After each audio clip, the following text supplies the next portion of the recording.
I'm Benedict De Guia Tuason po, part of the mga na-recruit po. Ano po yung kanila modus operandi para sila po ay Um, makapagpanloko sa inyo? For me po, it was a legit travel agency po na nakakapagpaalis. Na-denied po kaming lahat without any reason po. Hindi naman po sinasabi sa Japan Embassy kung bakit po na-denied po yung application. So, lahat po kami na-denied before I went to South Africa po. So, nung bumalik po ako, nakausap ko po si Miss France. Ang sabi niya po is, may bago pong inaalok sa kanya, going to Canada po. So kung gusto ko daw pong i-transfer yung application ko from Japan to Canada.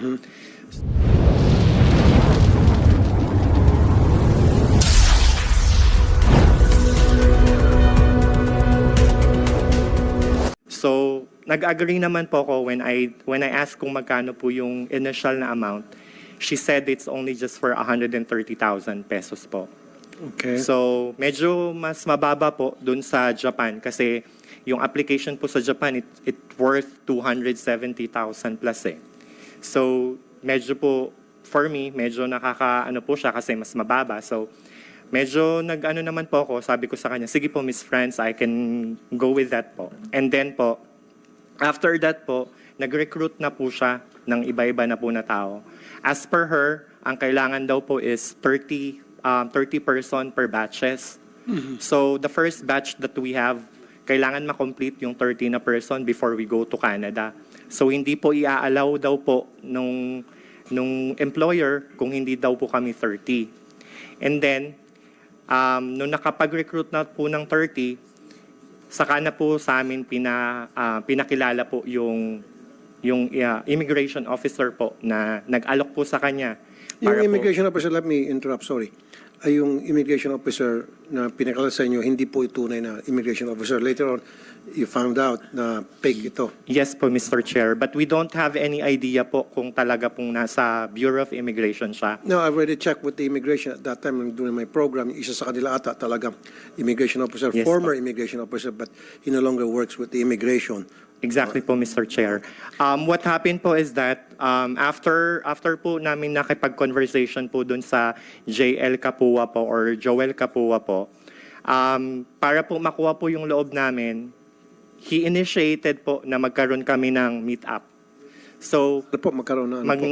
nakipag-meet up po kami sa kanya Okay, meet up. together with another Saan po kayo nakita, sir? Bali po, ang meet up po namin is sa Quezon Avenue, McDonald's po. Katapat po siya ng Clowns. Sandali po. No? Okay, DMW, di ba yung isang recruitment agency na may kipagkita kung saan-saan other than their office, yan po agad a sign of illegal recruitment. Okay, hindi po kayo aware doon. Na dapat, siguro meron kayo information dissemination, ano, na kapag inayayaan kayo ng isang recruitment agency na makipagkita outside their office, that's illegal. Yes po. Ang dami pong red flags kaming nadinig. Tourist visa, which means illegal yun kung gusto nyo magtrabaho pero ang alok ay tourist visa, that's a major red flag similar to what the senator said. Hindi sa opisina, sa mall, sa public place, that's another red flag. We will paigtingin pa ho namin lalo ang information. Meron na po, Mr. Senator, but it will always be kapos po, kulang ang information. So we will just have to keep on heightening our information efforts. Thank you, Secretary Cactac. Now, Sir Benedict, sabi mo 30 for each batch. So lahat-lahat sa inyo pong pagtansya, ilan po kayong naloko at magkano po, each person, magkano po yung tinataga? Bali po, for Canada po, it worth 130,000 po each person. Each? Okay. And then, umabot po sa 3 batches po yung sa Canada. So kung 30 person per batches po, so more or less po Times mga 130. nasa times 30 po. And then hindi pa po kasama po dito yung sa Japan. Iba naman po yung sa Yan Japan. po. Sa Japan Magkano po, po sa Japan, sa sir? Japan po is 70,000 pesos po. Bakit mas mura sa Japan versus sa Canada mas mahal? Wala na po akong idea kung bakit po mas mura po yung sa Japan. So, pagkakalam nyo, marami po kayo. Yes po, Mr. Chair. Ito pong apat ngayon ay hindi nyo na alam ang whereabouts nila. Hindi po, wala po talaga. Bali po, ang nangyari lang po, ito pong si Miss France po, actually neighbor po namin siya. Meron din po kasama po sa amin doon sa batch po namin na kumari po siya. So itong si Francia, kapitbahay nyo, nakikita mo pa rin to hanggang ngayon? Nasa Japan po siya actually po.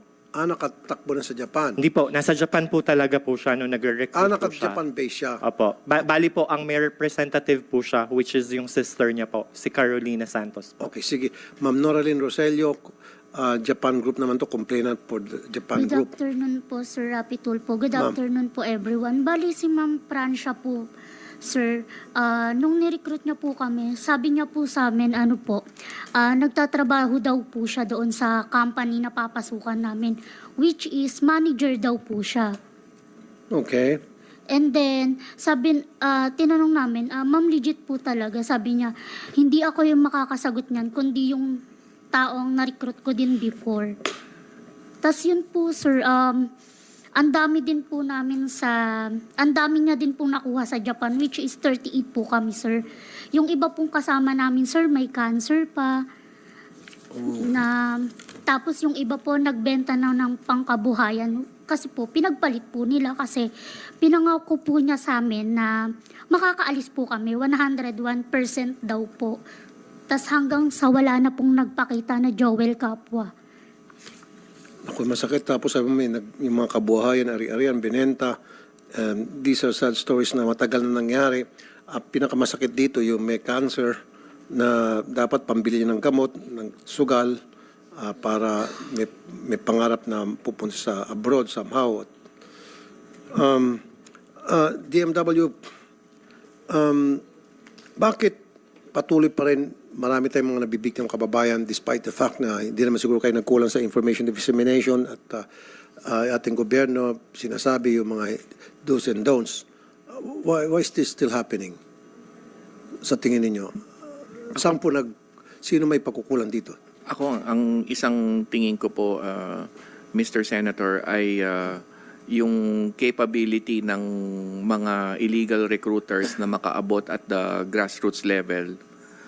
Halimbawa si Yusek Bernard galing lamang sa Baguio City, nakapagsara kami ng illegal recruiter for Japan.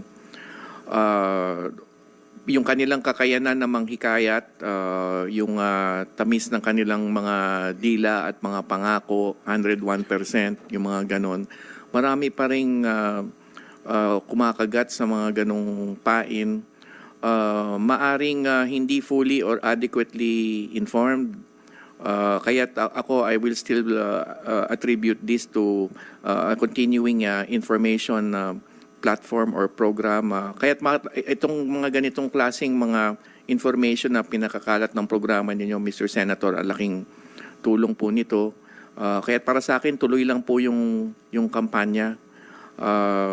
Ang isa pa hong nakikita ko, Mr. Senator, kailangan present din kami at the grassroots level. Kaya ang isang sinasagawa namin with Sec Benher is a barangay level intervention. Kasi minsan, sa gusto man natin o hindi, minsan unwittingly si barangay ay kasali sa, kung hindi man active participation, tolerance, DEDMA, ganun, pinapayagan lang. So that's the other one, talagang to the most grassroots levels, Mr. Senator. Yung sinabi nyo, DEDMA, tama kayo dyan. It will become deadly kung mismo si Chairman kasabwat. Siyempre, may credibility siya sa kanyang mga constituent. Pag sabi ni Chairman, okay daw to. So, dadami mga biktima. Now, siguro, Secretary Kakdak, why don't we tap different media organizations na para maglagay kayo ng placement doon na free naman to dahil public service announcement. I know that for a fact because taga-media ako. Mag-place ka sa lahat ng TV stations, sa lahat ng radio stations, magkaroon ng parang 30-second announcement, sinasabi yung mga do's and don'ts.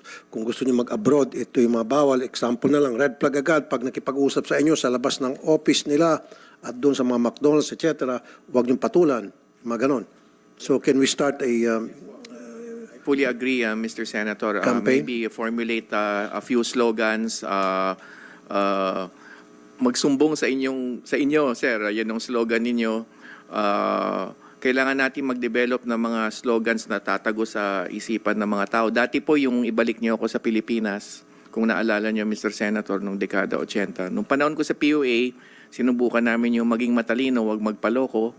Hindi ko alam kung epektibo yun. Pero a slogan, a set of slogans and information materials na tatago. So maybe we need a creative group also to Thank you. help us, Mr. Senator. Yeah, siguro yung creative group, doon tayo gagastos kayo.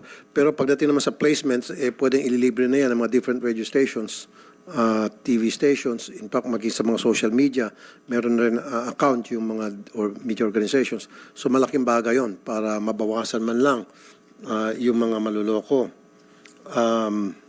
Yeah, may gusto ko sabihin? Yes po, Mr. Chair. No? Nabanggit na rin po ni Secretary Hash yung grassroots level. Isa po sa kampanya ng preventive measures ng Anti-Illegal Recruitment Branch po, no? Lalo na yung MWPB na siyang pumalit sa AirTip noon. Kami po ay nakikipag-ugnayan sa lahat po ng LGUs. Nanduduna po kami sa probinsya, sa lahat po ng munisipyo, at kami po ay nagkakaroon ng Memorandum of Understanding para po sa kampanya laban sa illegal recruitment and trafficking in persons. Meron po kaming tinatawag na CET, yung Capacity Enhancement Training, na kung saan yung mga law enforcements, yung mga barangay captains, yung mga PESO managers, ay binibigyan po natin ng kaukulang impormasyon at kakayahan para ipaliwanag kung ano ang red flag, lalo na yung kampanya ng aming AIR na dapat na makipag-usap lamang sa isang lisensyadong ahensya na sa opisina lamang ito, hihingi ng resibo at yun lamang registered job orders. Ito po ay aming ginagawa. Kaya lang po, budget season na naman po, Mr. Chair. Ang budget lang po ng MWP, mantakin po ninyo isang taon, 15 million. Okay, Yun sige. lamang po ang budget ng MWPB. That's why I'm here. So, Opo. sige po, padadag So hihingin po namin ng karagdagang budget para po sa aming ahensya Yes. para po matugunan, lalo na po yung mga katulad nila. Sige, dagdag budget. Pero, before I go to Yusek De Vega, dagdag budget, no problem. Pero, I want to get an assurance from you na from now on, may magmamonitor sa DMW, magmamonitor ng mga Facebook, TikTok, maraming mga fake accounts dyan na mga illegal recruiter, nagkukumbinsi na sumanib sa kanila o mag-apply sa kanila. You have to monitor it and then iti-take down agad-agad itong mga accounts na ito. Mr. Senator, may good news po tayo dyan. Nitong taon na ito, takedowns and deactivations around nearly 40,000. That's a 97% increase. Sa TikTok, combination of around 18,000, 84% increase. So naging active po tayo sa Facebook at sa TikTok. Meron lang mga kailangan pang paigtingin dito, Mr. Senator. Halimbawa, syempre kung nag-take down ng isa, uusbong uli ng pangalawa. So yung mga bagay lang po na yun ay we are perfecting lang the way in which we police them online. Secretary Cagtak. Yusek Eduardo Yeah, Jose de very Vega ng briefly. DFA. Kasama rin yung mga posts na mga embassies natin because some of the recruitment ginagawa sa abroad. Also through the social media. Kaya nire-remind, pinapaalala ng ating mga ambassador, mga consul, yung kanilang constituents, mga Filipino community about that. At hindi lang sa Canada. If you remember, about a year and a half ago, using the same technique, kunyari, tourist visa, pupunta Thailand, yung pala magiging scammer sa Myanmar. Since we've been going around saying na huwag kayo pumunta magtrabaho abroad ko hindi dadaan ng proseso, bawas na ngayon doon. I just want to add sa Alpha Assistenza, meron ding 96 cases na final sa Milan kasi meron mga OFWs doon na hindi dito. So there are 96 cases and sabi ng lawyer natin who is talking to the Filipinos, it would take about 6 months to a year before yung fiscal or prosecutor will decide kung isasampa sa korte. No? So we hope for the best. Lastly, kung may problema, well, we're here just to, siyempre yung main gumagawa na ngayon ng assistance of OFW, so is the DMW, pero nandito pa DFA, we have a website, yung a Facebook page, yung Overseas Filipino Help. Kung may kailangan, kunyari, may message lang na may kamag-anak abroad na kailangan tulong, Overseas Filipino Help. Of course, alam na natin yung hotline ng DMW 1348. So, ganun po. So, salamat po. Kasi this opportunity, kunyari, pinapanood tayo sa YouTube ngayon, malalaman ng mga Pilipino, mga potential victims na wag dumam. And the good news ngayon sa Alpha Assistenza, simula ng yung action ninyo, hindi na dadagdagan so far yung mga naloloko. Kasi nga, kinancel na yung kanilang accreditation. So, salamat po, Mr. Senator. At salamat din sa DMW. Thank you, Yusek Eduardo de Vega ng DFA. Maraming salamat. Now, balik tayo sa mga victims. Sino pang gusto magsalita? among the victims, share their experience. Anyway, okay, sige. Basta kayo po ay mga biktima nitong Joel Capua, Francia Santos Bagasan, Richard Agustin, Carolina Santos. Now, let's go to the NBI. And I understand nakapag-file po kayo ng kaso sa NBI. Am I right? Some of you? Yes po, Mr. Chair. Most of us actually went to Quezon Avenue branch po ng NBI po to file a case. Kailan po ito, sir? I think that was July 25? Yeah, July 25 po. Bago-bago lang. July 25 this year. Yes po. Unfortunately po, Mr. Chair, just to share po, nakaka-discourage lang po pagdating po sa end po ng NBI that we Bakit po? were being we actually received a message po coming from them when we went there na small claims lang daw po yung fina-file namin. Small claims Yes by the po. millions? 11,715,000 to be exact, Mr. Chair. Lahat kayo, 11 million? Yes po, Small Mr. claims lang. Chair. Sino nagsabi na small claims lang? Galing po to sa NBI po ng Quezon. Sino po ang agent ang nagsabi noon? We're not sure po kung yung name po eh. Basta po nung nagpunta po kami doon, yun po yung sinabi sa amin. Kaya po, ang nangyari po is pinapunta po kami sa ibang department po before we totally came to a point na sa human trafficking po kami kailangan mag-file ng case. So before we went there po, Mr. Chair, yun po muna yung nangyari sa amin sa baba. Ano po naging ending, sir? Yun po, nung dumating po si Norilyn po, na may dala na po siyang parang letter coming from you po, Mr. Chair. Saka lang po sila parang gumalaw po as NBI agents. Yes, Ma'am Noraline.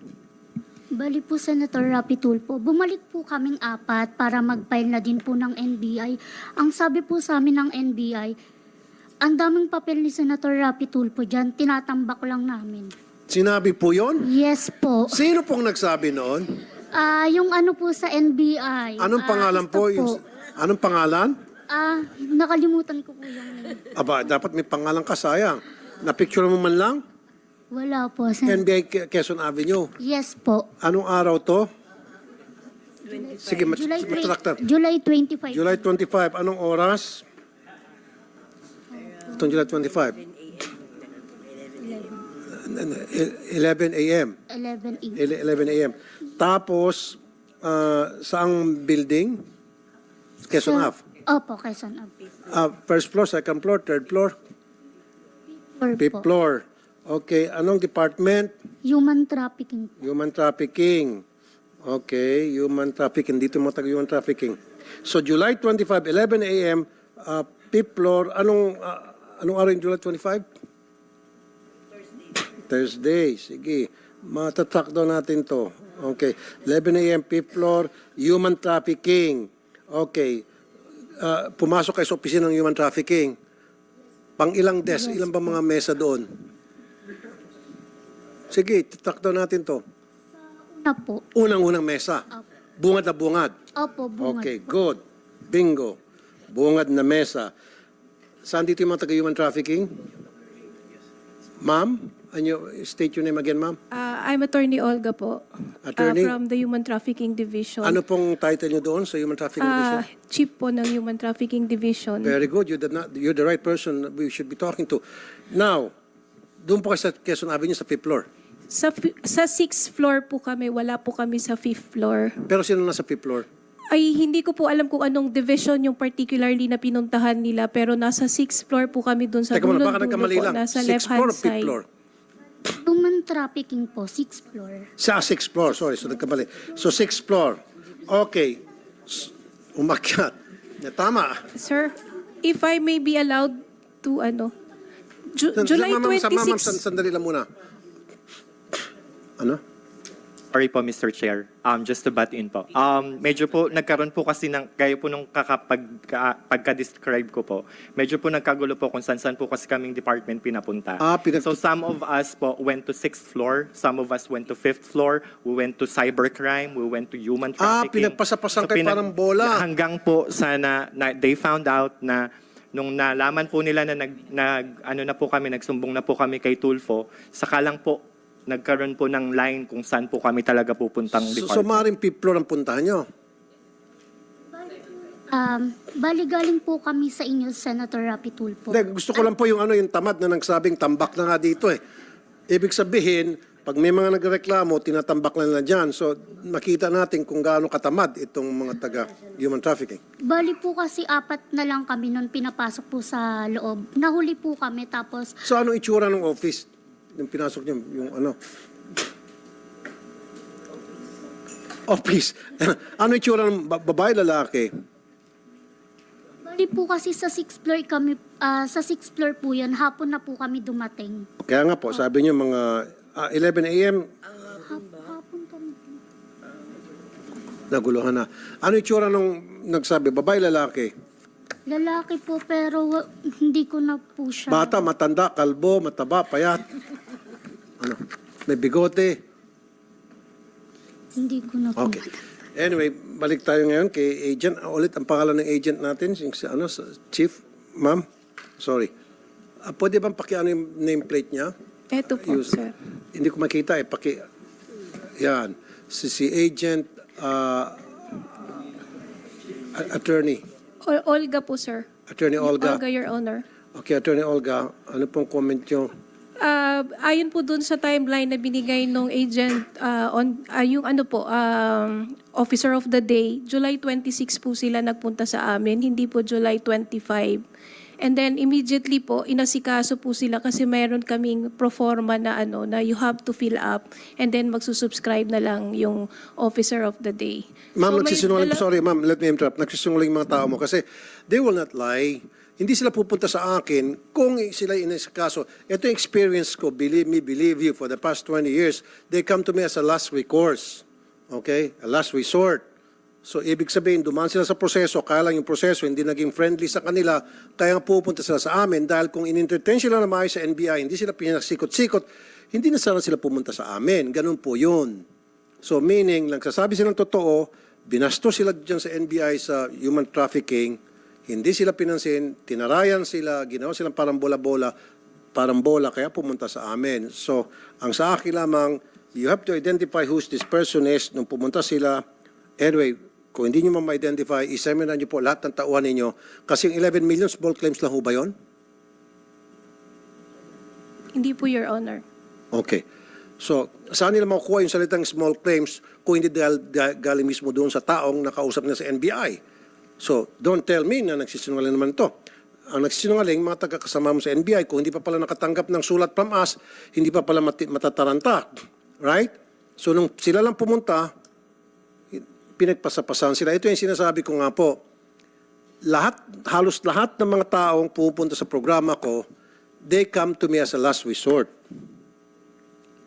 Pinaikot-ikot silang sistema, nawalan silang pag-asa, pumunta sa akin.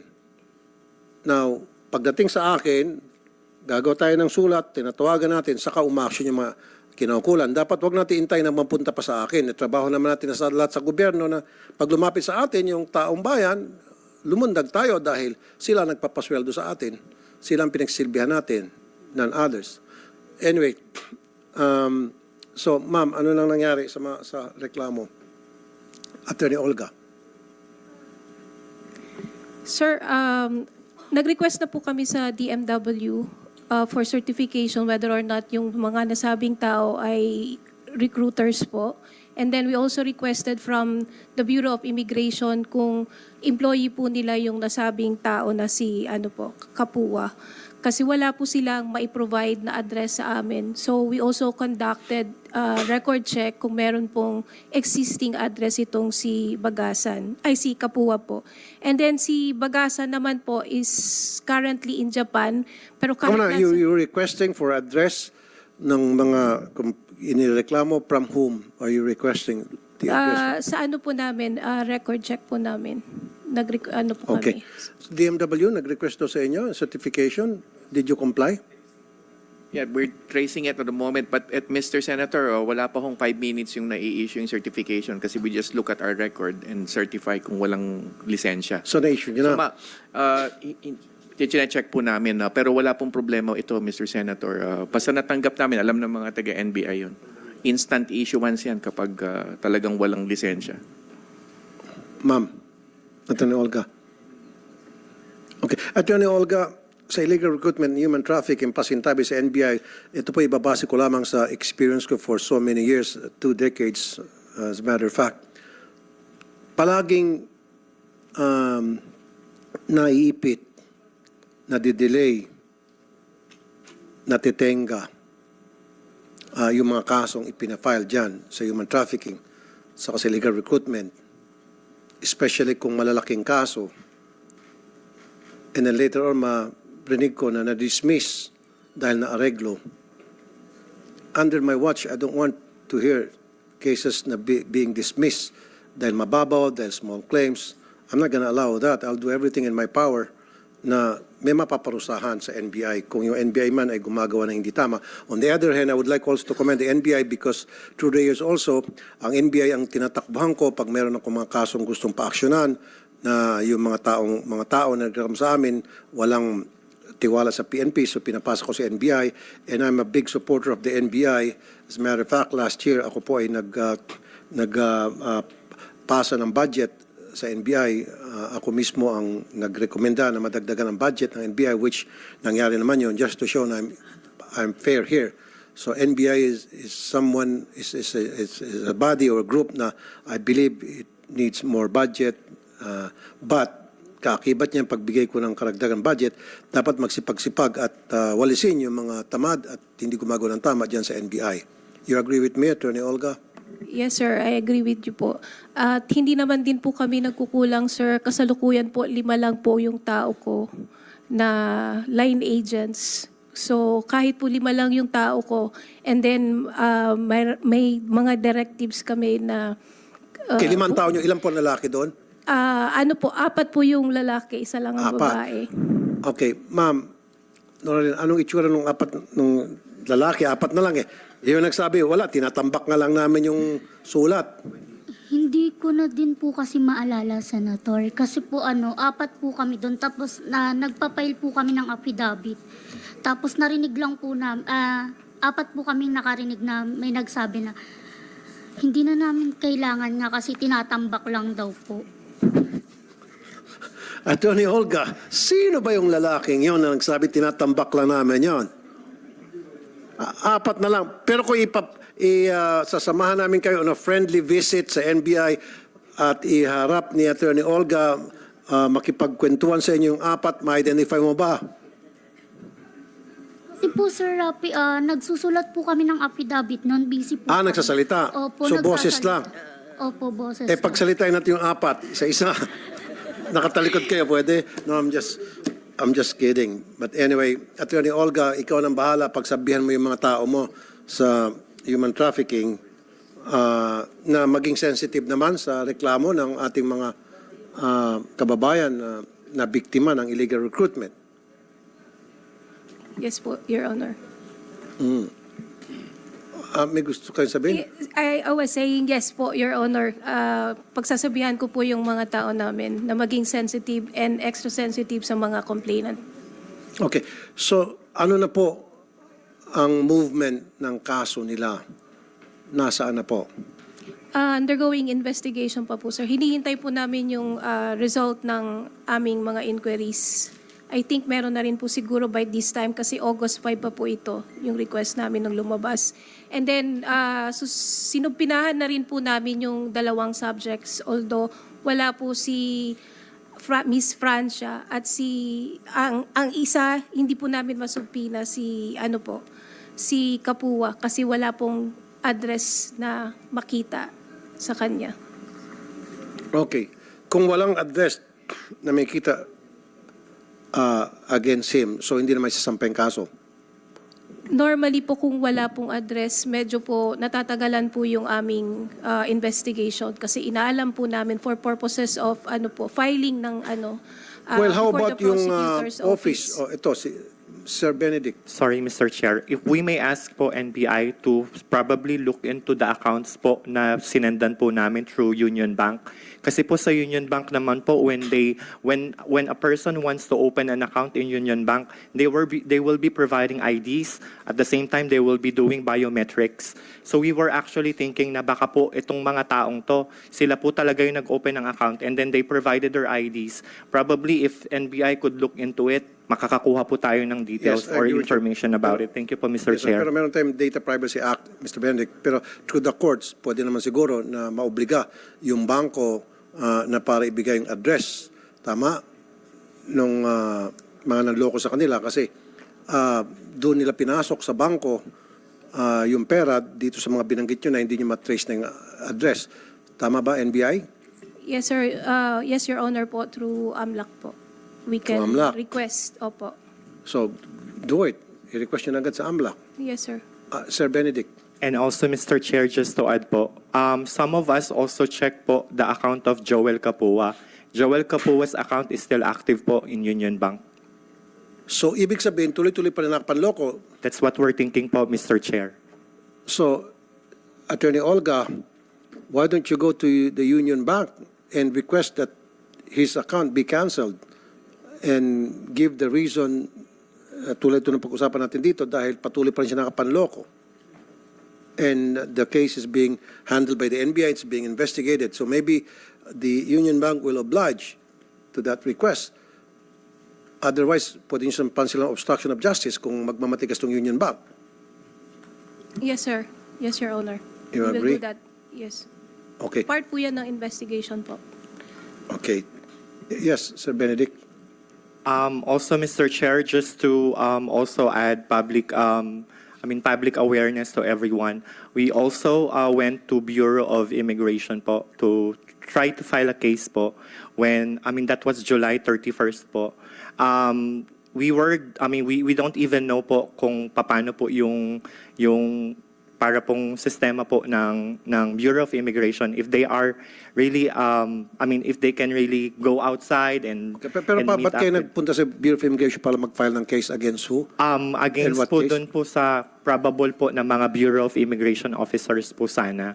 Okay, pero we did check yung office ko at inamin nila former employee yon. So kung former employee sila, there's no use of going to the immigration para mag-file an administrative case against somebody who's no longer connected with them. Exactly po, Mr. Chair. That was also mentioned to us by the Bureau of Immigration. We just wanted to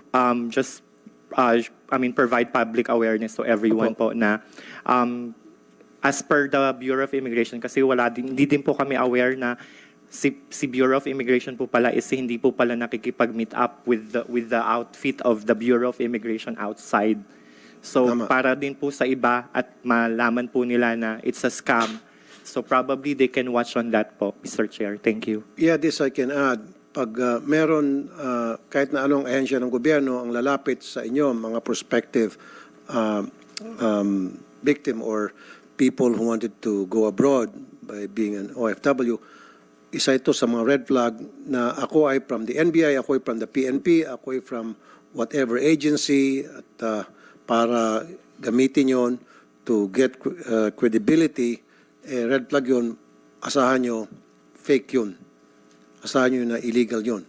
Kasi dapat walang taga-government agency, taga-gobyerno, ang mag-vouch na yung ina-applyan yung agency ay legit. Wala, kahit na sinong Poncio Pilato.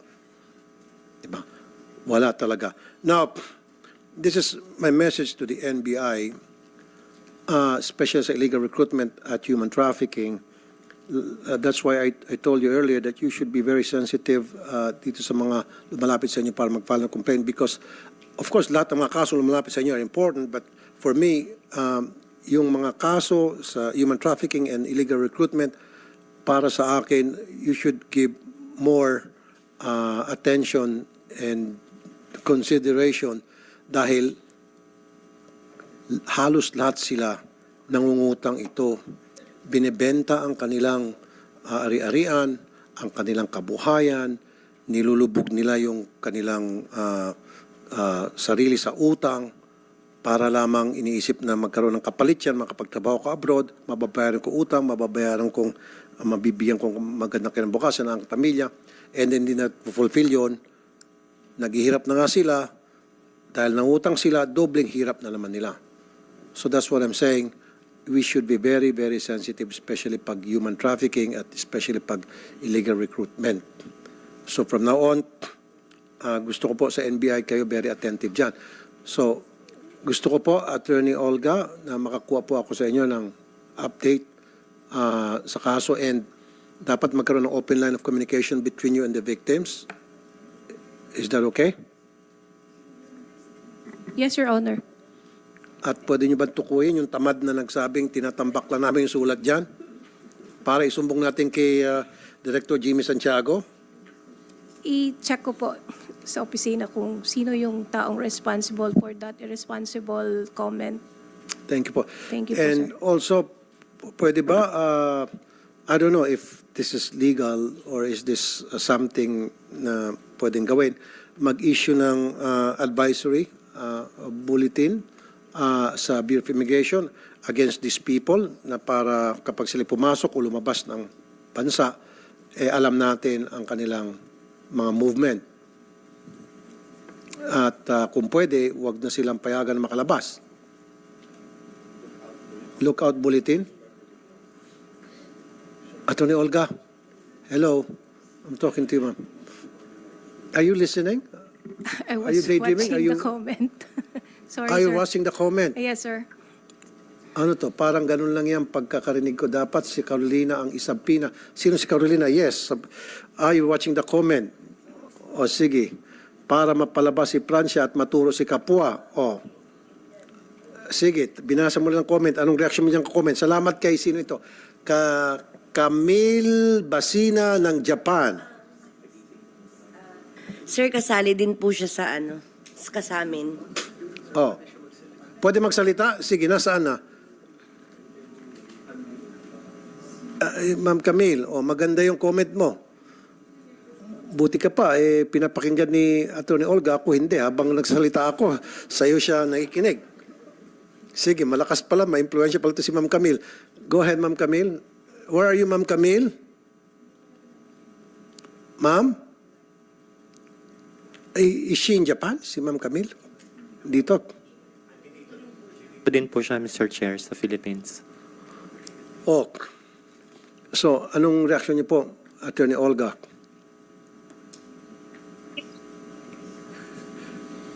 Yun po, yung sa comment po ni Ma'am Camille. Yung bulletin po, siguro po i-course through sa DOJ. As DOJ, Opo. okay.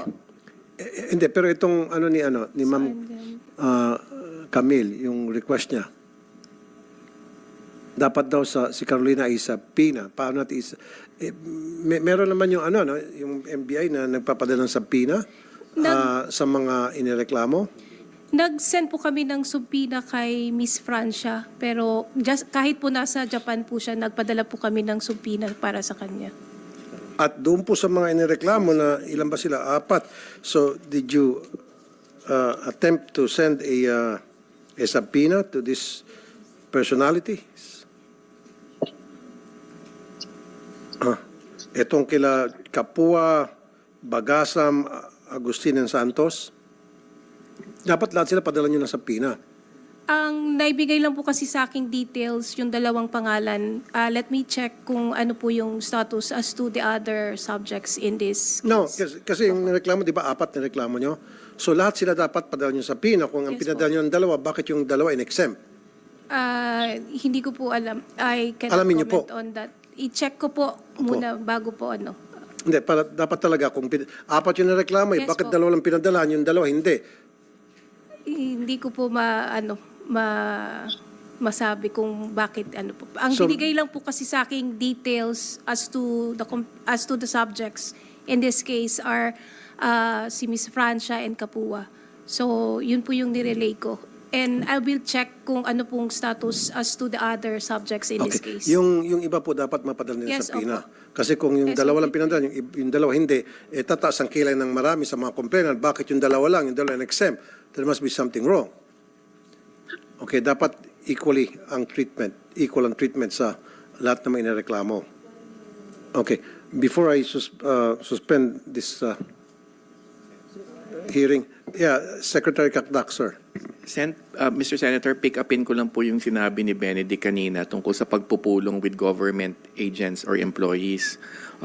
Bali, advice na rin po ito sa ating mga kababayan Sa pamahalaan po, bawal sa amin makipagpulong sa labas sa pribado na may transaksyon o may kinalaman sa trabaho namin. Kahit ako po halimbawa, hindi niyo ako makikita sa isang restaurant o sa labas na kausap ang isang recruiter. Pag may gusto silang sabihin sa amin, sa office po namin, iniimbita, doon nila sabihin sa harap ko, sa harap ng mga kasama ko. So, indicator of illegal recruitment po yun, red flag po yun, kapag may taga-gobyerno sa labas ng opisina at ang kasama ninyo, recruiter. Yun lang po. No, even the fact na yung isang taga-gobyerno magbabouch sa mga aplikante na okay yan, magaling yan, nakapagpalabas na yan, akong bahala, dapat doon pa lang, may kita nyo na red flag yun. Ba't ka magbabouch? So, ibig sabihin, it's either kasabot ka sa scam or tumatanggap ka mula sa mga sindikato na scammer. So, yun dapat mag-red flag sa inyo. Okay? So, meron pang gusto madagdag complainant or NBI, meron kayo sabihin, Attorney Olga, Attorney Paul Fred? Your Honor, lastly, Your Honor, we would just like to add that there are actually lots of reasons why illegal recruitment cases are being dismissed. One of them would be the lack of interest on the part of the complainants, Your Honor. Because upon filing them with the DOJ, Your Honor, the complainants will not pursue anymore the case during the preliminary investigation. So automatically, the case will be dismissed. One reason why that is the case, Your Honor, is most complainants are afraid. They are afraid that they are going against a big company, a recruitment agency at that, and they think, actually it happened in the case of the PCBC, Your Honor. Some of the complainants that was handled by the DMW, a countersuit was filed against them. So,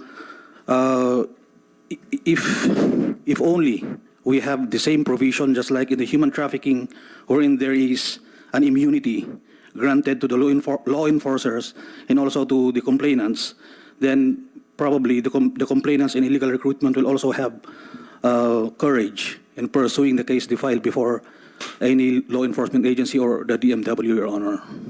If only we can have that. Yeah, point taken. Siguro that's something that we have to review us as legislators.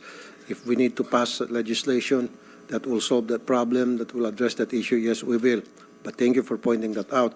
Pero sa akin naman experience, one of the reason kung bakit yung mga complainant na walang gana ay sapagkat matagal umusod yung kaso.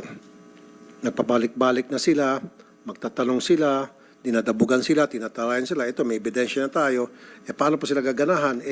Yung inaasahan nila dapat kakampi nila, ang NBI, dinidiscourage sila, tinatalayan sila. Ba't ko pa ipurso yung kaso? Tapos ngayon, may kasama pang pagbabanta mula sa kinasuhan nila. Atras nga naman, kahit na siguro po kayo, sir. Di ba? Parang wala ka ng kakampi. Me against the world. Ika nga. So dapat nandyan po yung NBI para from time to time, monitor po yung mga complainant, ini-encourage sila, pinapalakas ang loob nila, binibigyan sila ng moral support, etc. etc. Huwag kayong matakot, kaming bahala.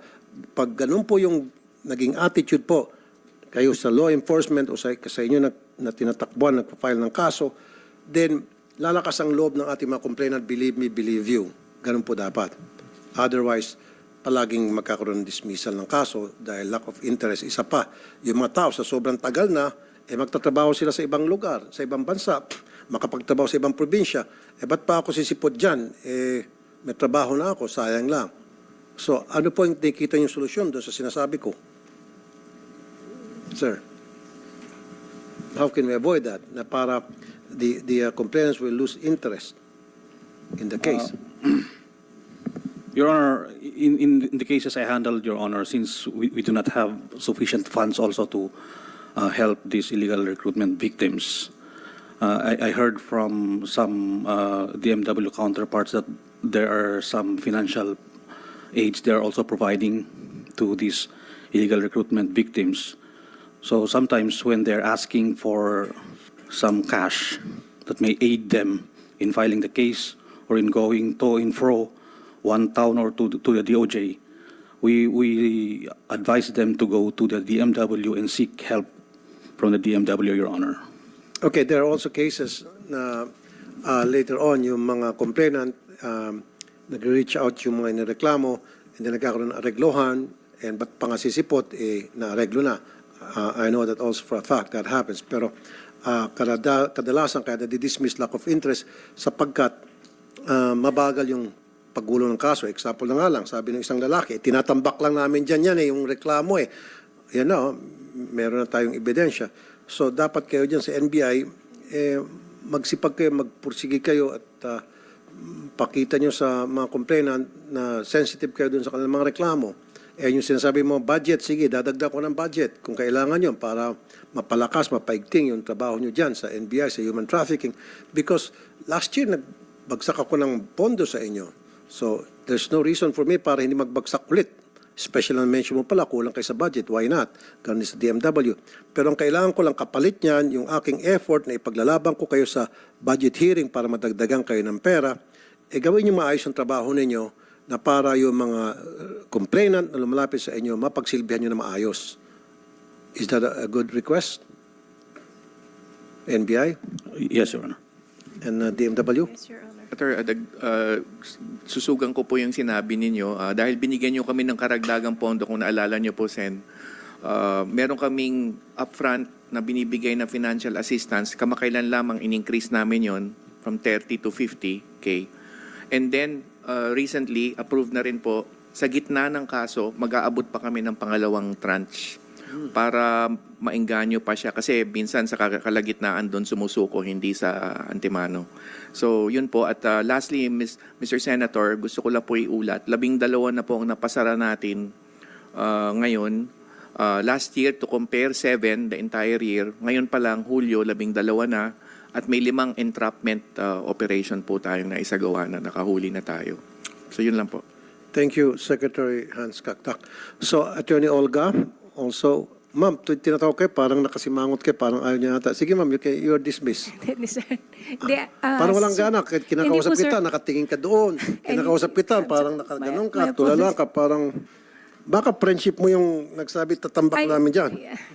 No, Your Honor. No, please, ma'am, please be attentive. Yes, sir. Because we have victims here. Kung tayo lang walang biktima, pwede kayo maging relax.